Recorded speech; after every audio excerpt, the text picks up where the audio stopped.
పెళ్లి కాగానే నాకు అన్ని ఎలక్షన్స్ వచ్చినాయి ఏడాది దాకా. ప్రతి ఎలక్షన్ గెలుపు మనదే అన్న. 95% మనదే అన్న ఎలక్షన్స్. ప్రతి ఒక్క 10 మంది చైర్మన్లు అన్నా మనకు, 3 మేయర్లు, 7 మంది చైర్మన్లు, ఒక మళ్ళా డిసిఎంఎస్ వైస్ చైర్మన్, మళ్ళా జిల్లా పరిషత్ చైర్మన్, మళ్ళా గ్రంథాలయ చైర్మన్, మళ్ళా మార్కెట్ చైర్మన్. 13 మంది చైర్మన్లు అన్నా ఒక్క నియోజకవర్గానికి. దేశంలోనే ఒక చరిత్ర.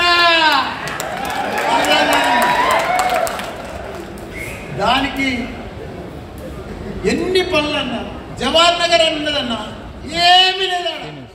ఉదాహరణ తూపుకుంటే మున్సిపల్ మండలంలో ఉండేది, అదే షామీర్పేట మండలంలో ఉండేది. అక్కడ ఒక రోడ్డు లేదు, డ్రైనేజ్ లేదు, డంపింగ్ యార్డు, దాన్ని కూడా పట్టించుకోలేదు. కేటీఆర్ సార్కి చెప్పి 200 కోట్లు తెచ్చి అలా తాగునీరు లేకపోతే ఇప్పుడు ఇంటింటికి నల్లలు ఇప్పించింది. రోడ్డు లేకపోతే ప్రతి రోడ్ వేయించిన, గల్లీలో డ్రైనేజ్ వేయించిన, బ్రహ్మాండంగా చేసిన, 40,000 ఇళ్ళ పట్టాలు ఇప్పించిన 58 కింద.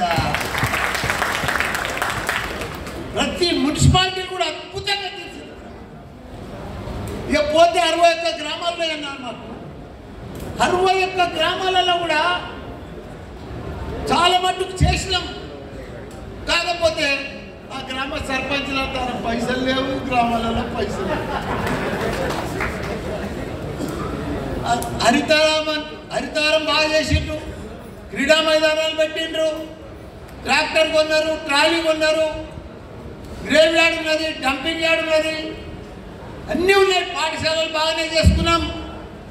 కానీ వాళ్ళకు ఫర్దర్ డెవలప్మెంట్కు ఏమీ లేకపోతే ఇక నేను డిసైడ్ అయిపోయినా ఏడాది ప్రతి గ్రామంలో నా సొంతం డబ్బులతో రోడ్లు వేపిస్తా అని చెప్పేస్తున్నాను. ఇప్పుడు 61 గ్రామంలో రోడ్డు లేని గ్రామం లేదన్నా.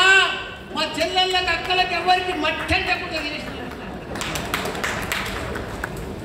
అదే మాదిరిగా చాలా మటుకు కుల సంఘాల భవన్లు, కొన్ని గుళ్ళు సగం కట్టున్నాయి. అవన్నీ కూడా ఎక్కడ ఏ ఊరికి పోతే ఆ ఊరికి నా కొడుకుని తీసుకుపోవాలి. ఎన్ని గుళ్ళు ఉన్నాయో, ఎన్ని కుల సంఘాలు ఉన్నాయో, ఎన్ని పెండింగ్ ఉన్నాయో అవన్నీ కట్టించారు. 120 గుళ్ళు కట్టించిన. నా జన్మ ధన్యమైపోయిందన్నా మీకు సేవ చేసినందుకు.